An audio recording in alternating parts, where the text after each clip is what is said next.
Assalamualaikum dear students, hope you all doing well. Students, in previous lectures we discussed about photosynthesis and we also discussed how plants are adapted to photosynthesis. इसी चीज़ को हम continue करेंगे और हमारा आज का topic है the rate of photosynthesis, यानी कि आज के टॉपिक में हम उन फैक्टर्स को डिस्कस करेंगे जो कि जिनकी वजह से फोटोसिंथेसिस का रेट ज़्यादा होता है, और अगर ये फैक्टर्स ना हो तो फोटोसिंथेसिस के रेट के साथ क्या हो उसको भी हम डिस्कस करेंगे। तो students, there are 4 things which effect the rate at which photosynthesis occur. Basically 4 ऐसे फैक्टर्स हैं जो फोटोसिंथेसिस के रेट को इफेक्ट करते हैं: light, temperature, water and the last carbon dioxide. Right side पे मैंने फोटोसिंथेसिस की एक पिक्चर जो है यहाँ पर सेट की है।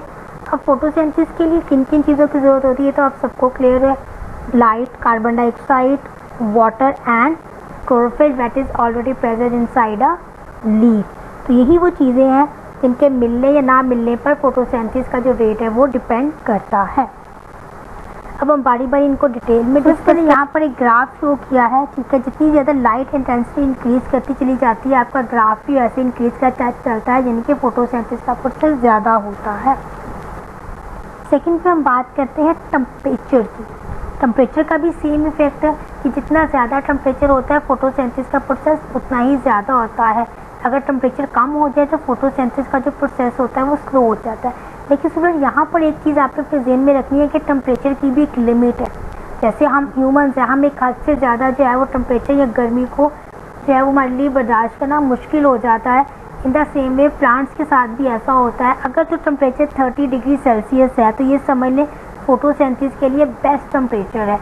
लेकिन कुछ केसेस में फिर भी टेम्परेचर इंक्रीज़ होने पर भी फोटोसिंथेसिस का प्रोसेस होता है, जैसे कि 35 सेल्सियस या 40 degree Celsius. But if temperature is rise even more, यानी कि अगर आपका टेम्परेचर 60 डिग्री सेल्सियस पर चला जाए तो उस केस में जो है वो फोटोसिंथेसिस का प्रोसेस नहीं होता है। वाई?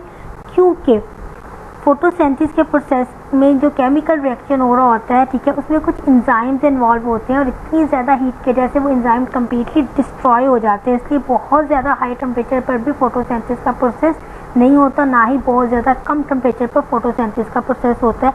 तो इस डायग्राम में मैंने जो ग्राफ शो किया उसमें ग्राफ में राइज और फॉल है, बिकॉज ज़्यादा टेम्परेचर पर जो है वो कम टेम्परेचर पर भी फोटोसिंथेसिस का प्रोसेस ज़्यादा नहीं होता। उसके बाद तीसरी चीज़ है हमारे पास वाटर। पानी हम सब लिविंग थिंग्स के लिए बहुत ज़रूरी है। हम ह्यूमन भी वाटर के बगैर जो है सर्वाइव नहीं कर सकते। In the same way photosynthesis के प्रोसेस के लिए भी प्लांट के पास प्रॉपर अमाउंट में वाटर होना बहुत ज़रूरी है। लेकिन अगर ये वाटर अमाउंट किसी वजह से कम हो जाती है या जो वाटर लॉस है वो प्लांट में बहुत ज़्यादा हो जाता है, जिसकी वजह से फोटोसिंथेसिस का जो प्रोसेस होता है वो स्लो डाउन हो जाता है, ठीक है। और मोस्टली जो है अगर प्लांट के वाटर में स्लाइटली भी जो है वो कमी आ जाए तो फोटोसिंथेसिस के प्रोसेस का जो रेट है वो कंपैरिजन हाफ हो जाता है। स्टूडेंट, लास्ट है हमारे पास कार्बन डाइऑक्साइड। अब ये कार्बन डाइऑक्साइड जो है वो किस तरह से इफेक्ट करती है स्टूडेंट, आप सब जानते हैं कि जो है हम एनिमल्स को और हम ह्यूमन को सांस लेने के लिए ऑक्सीजन की ज़रूरत होती है। इन द सेम वे जो है प्लांट उनको सांस लेने के लिए भी कार्बन डाइऑक्साइड गैस की ज़रूरत होती है। अब ये कार्बन डाइऑक्साइड वो हवा से लेते हैं और स्टोमेटा के जरिए कार्बन डाइऑक्साइड उनकी बॉडी में एंटर होती है। अगर ये कार्बन डाइऑक्साइड उनको प्रॉपरली ना मिले तो उनकी वजह से उनका जो फोटोसिंथेसिस का प्रोसेस है वो भी स्लो डाउन हो जाता है। अगर ऑक्सीजन जो है कार्बन डाइऑक्साइड को प्रॉपर अमाउंट में मिले तो उनका जो प्रोसेस है वो फास्ट रहता है और जो प्लांट की ग्रोथ है वो भी बहुत अच्छी होती है। अब ग्रीन हाउस इफेक्ट में अगर हम बात करें कार्बन डाइऑक्साइड प्रोवाइड करने की, तो वहाँ पर हम एक्स्ट्रा सिलेंडर लगाते हैं, ठीक है, और फिर बर्नर के ज़रिए जो है वो उनको वो गैस जो है वो प्रोवाइड की जाती है पंप करके, और उनका जो ताकि उनका फोटोसिंथेसिस का प्रोसेस प्रॉपर हो और प्लांट की ग्रोथ हो सके। सो जैसे मैंने बताया कि हम टॉपिक से रिलेटेड क्वेश्चन को साथ साथ ही करेंगे, तो इसी सिलसिले में हमारे पास आपकी यूनिट नंबर 3 की एक्सरसाइज के एंड में फर्स्ट क्वेश्चन है, what is the main difference between animal and plant in the way they obtain their food. वो कहते हैं कि एनिमल और प्लांट में क्या फ़र्क है, ठीक है, कि किस तरीके से उनका फूड ऑब्टेन करने का तरीका एक दूसरे से मुख्तलिफ है। तो स्टूडेंट्स, आप सबको पता है एनिमल जो है वो अपना खाना दूसरों से ही लेते हैं, ठीक है। और जबकि प्लांट अपना खाना खुद बनाते हैं, तो यही इन दोनों के दरमियान जो है वो एक डिफरेंस है। मैंने इसको शॉर्टली जो है आंसर की फॉर्म में मेंशन कर दिया है। उसके बाद हमारे पास है क्वेश्चन नंबर 4 जो इसी यूनिट एक्सरसाइज के एंड में है। Why does photosynthesis usually stop at night और in the very cold way? तो वो कहते हैं फोटोसिंथेसिस का प्रोसेस रात में क्यों जो है वो नहीं होता, और या क्यों जो है वो जो कोल्ड वेदर है उसमें भी बहुत कम होता है। तो जो स्टूडेंट्स, अभी हमने कुछ फैक्टर्स को स्टडी किया जिनमें हमने एक इम्पॉर्टेंट फर्स्ट फैक्टर था सनलाइट। अगर सनलाइट होगी तो फोटोसिंथेसिस का प्रोसेस अच्छे से होगा। तो उसका रात में तो सनलाइट नहीं होती, इसलिए फोटोसिंथेसिस का प्रोसेस भी नहीं होता।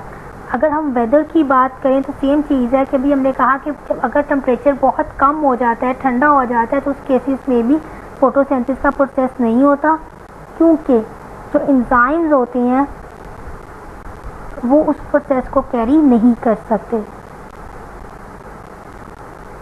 ठीक है, उन्हें भी खास टेम्परेचर की ज़रूरत होती है, अगर उन्हें ना मिले तो वो उस चीज़ को कैरी नहीं करेंगे। स्टूडेंट्स, ये था हमारा आज का टॉपिक। होपफुली आपको यहाँ पे सारे पॉइंट्स क्लियर होंगे। मैं अगेन कहूँगी कि जो क्वेश्चन आंसर है अपनी चाहे आपकी जो नोटबुक है उसके पे नोट डाउन करते जाए, साथ साथ याद करते जाए। जो डायग्राम्स हैं आपकी हमारे हर टॉपिक्स में आ रही है उनकी अच्छे तरीके से प्रैक्टिस कर लें। Thank you.